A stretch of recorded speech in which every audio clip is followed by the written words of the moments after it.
تقریباً 30 سال پہلے جب میری عمر 12-13 سال کی ہوگی، اس وقت کی بات ہے کہ میری ملاقات ہوئی ایک چڑیل سے۔ یہ سچا واقعہ ہے۔ مگر رکیے ذرا، اس وقت کے ماحول کو سمجھ لیں۔ ہم جس وقت والد صاحب اور چچا جان کی تقسیم کاروبار اور گھر کے بعد رہنے آئے تھے، اس واقعے سے 5 سال پہلے اس علاقے میں زیادہ تر خالی پلاٹس اور کارخانے بنے ہوئے تھے، جو شام ہوتے ہی بند ہونا شروع ہو جاتے۔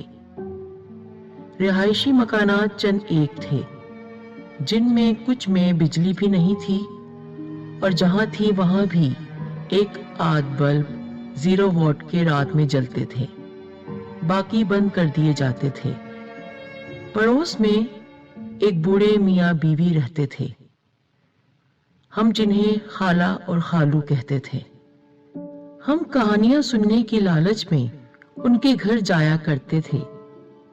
خالہ کا انداز بہت ہی خطرناک تھا، یعنی ایک ٹمٹماتا ہوا چراغ رکھ کر وہ ہمیں بھیانک اور خوفناک قسم کی چڑیلوں اور سرکٹے بھوتوں کی کہانیاں سنایا کرتی۔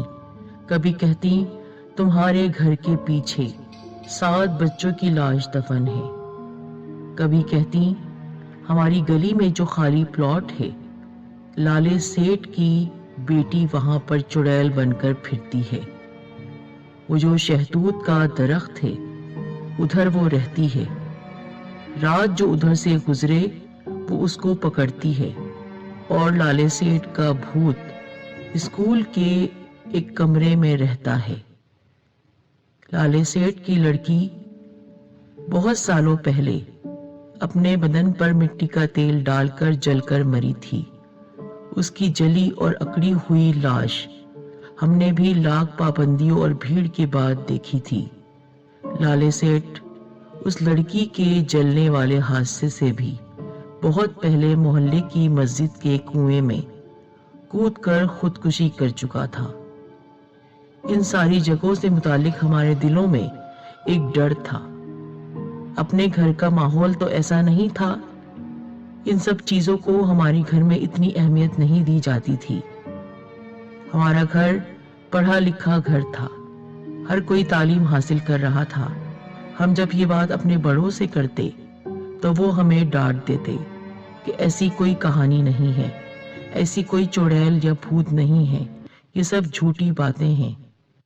میرے والد صاحب خاصی جانی مانی شخصیت رہے ہیں۔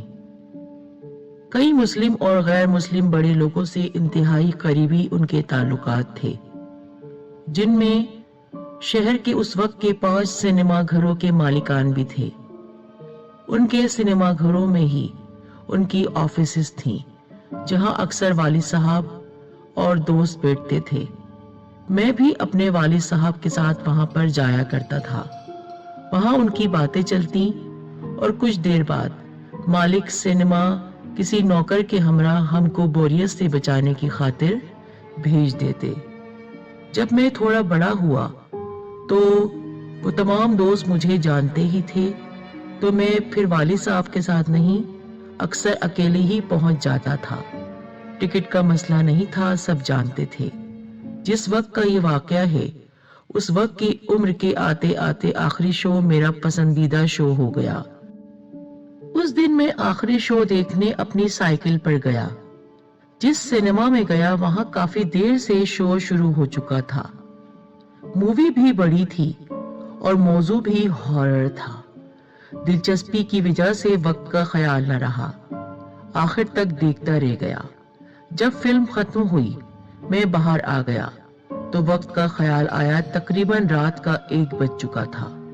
سردی کا موسم تھا، گلابی سردی چل رہی تھی، یعنی ٹھنڈی لہریں ہوا کی میرے منہ پر تھپیڑے مار رہی تھی۔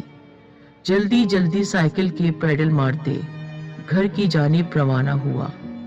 گیٹ کی چابی کا کوئی مسئلہ نہیں تھا۔